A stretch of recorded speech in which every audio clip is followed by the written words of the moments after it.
오늘 말씀은 역대상 4장 9절에서부터 10절의 말씀.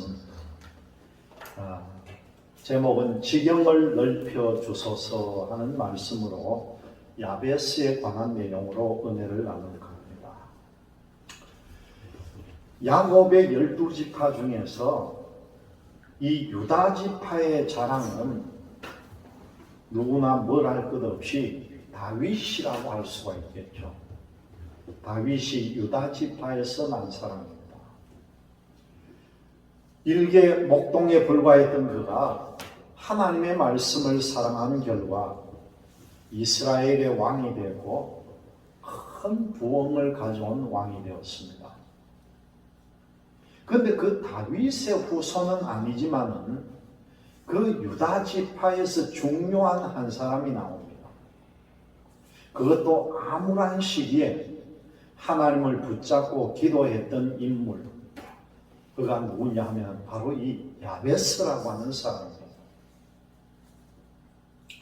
유다 지파는 시련을 딛고 하나님의 축복을 받아서 크게 번창을 합니다.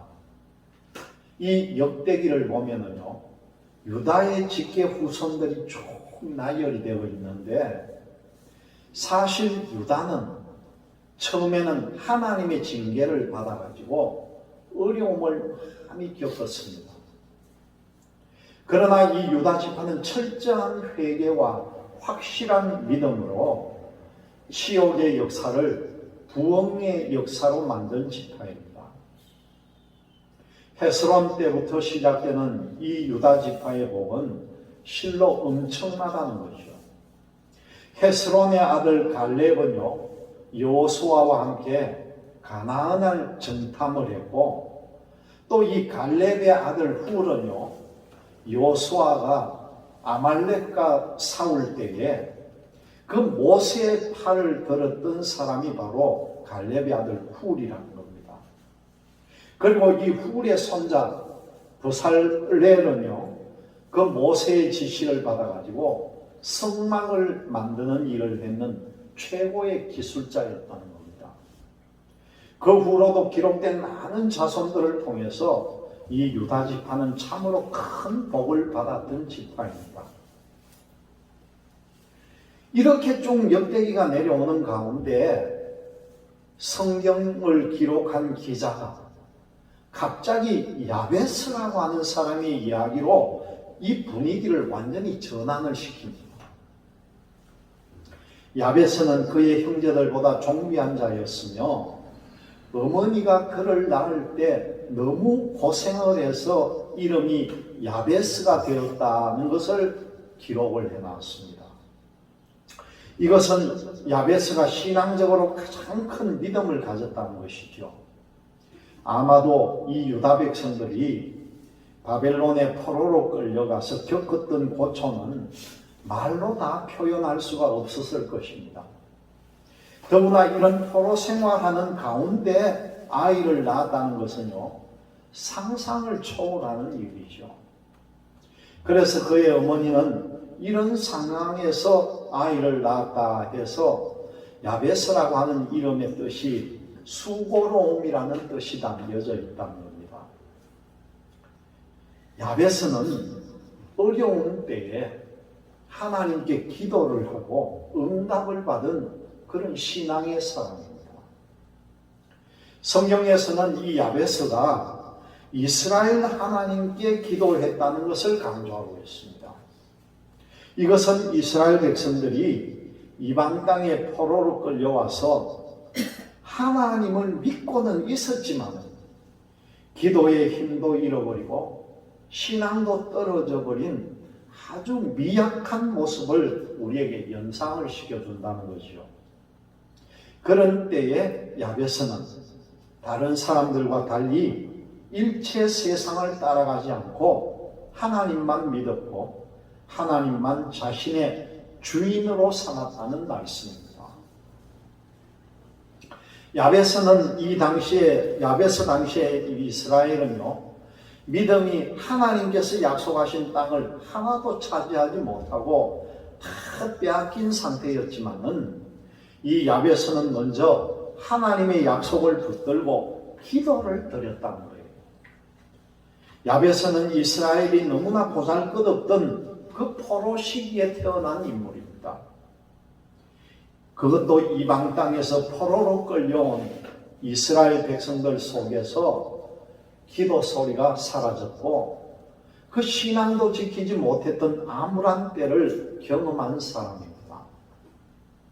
그런데 성경은 이런 어려운 상황 가운데서도 이스라엘 하나님께 기도했고 응답받는 신앙의 사람으로서 야베스를 소개한다는 겁니다. 이 구약 성경 역대상은요 1장부터 9장까지 보면은 아담부터 시작을 해서 아셀 자손 등 약 한 500명이 넘는 사람의 이름이 등장을 합니다. 그 중에 단 한 사람만 짤막한 성경이 기록되어 있는데 그게 바로 이 야베스라는 거예요. 우리가 읽은 오늘 본문의 9절과 10절의 말씀 딱 여기에서 야베스를 소개합니다. 야베스는 그의 형제보다 귀중한 자라. 그의 어머니가 이름하여 이르되 야베스라 하였으니 이는 내가 수고로이 낳았다 함이었더라.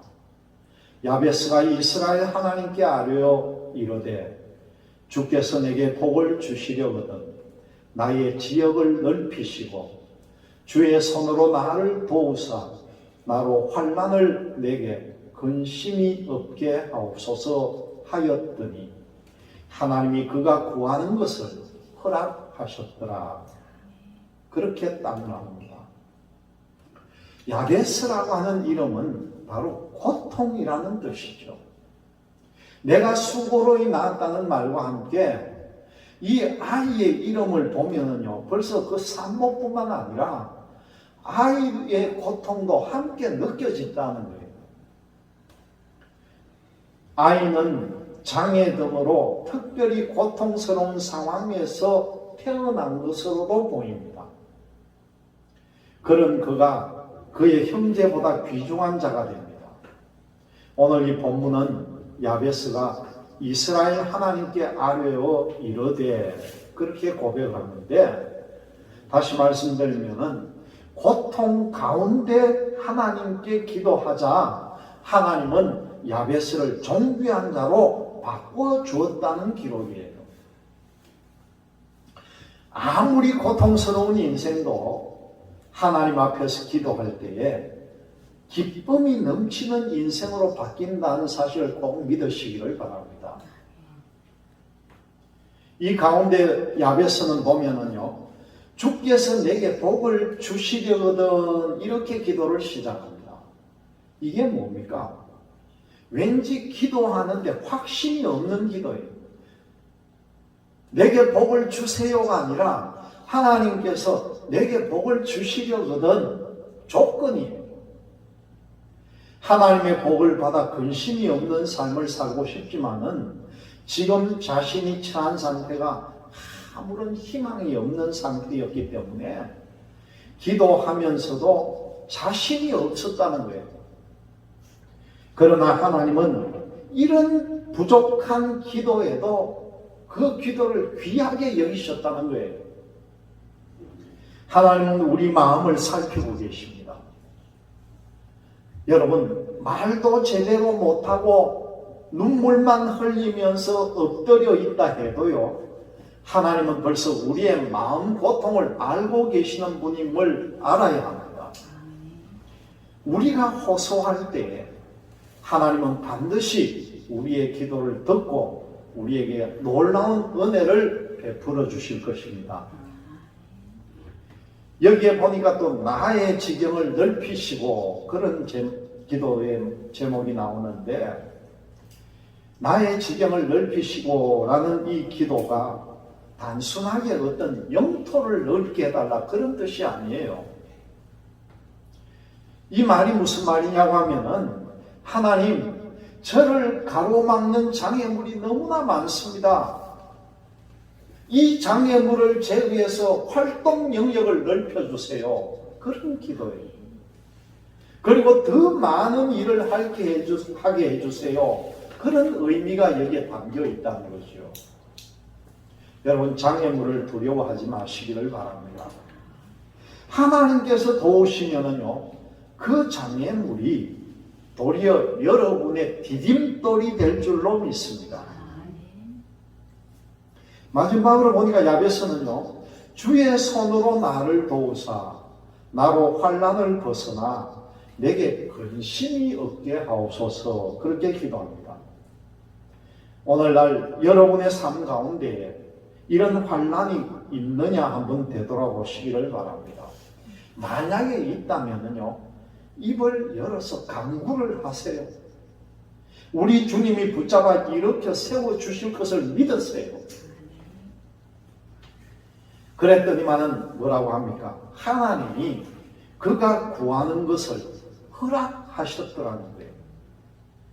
하나님은 이 야베스의 기도대로 이루어 주셨습니다. 야베스는 고통 가운데 살았지만은 엎드려 기도함으로써 자신의 인생을 완전히 180도로 바꿨습니다. 환난과 고통을 만날 때에, 걱정과 근심에 사로잡힐 때에 여러분 엎드려 기도하시기를 바랍니다.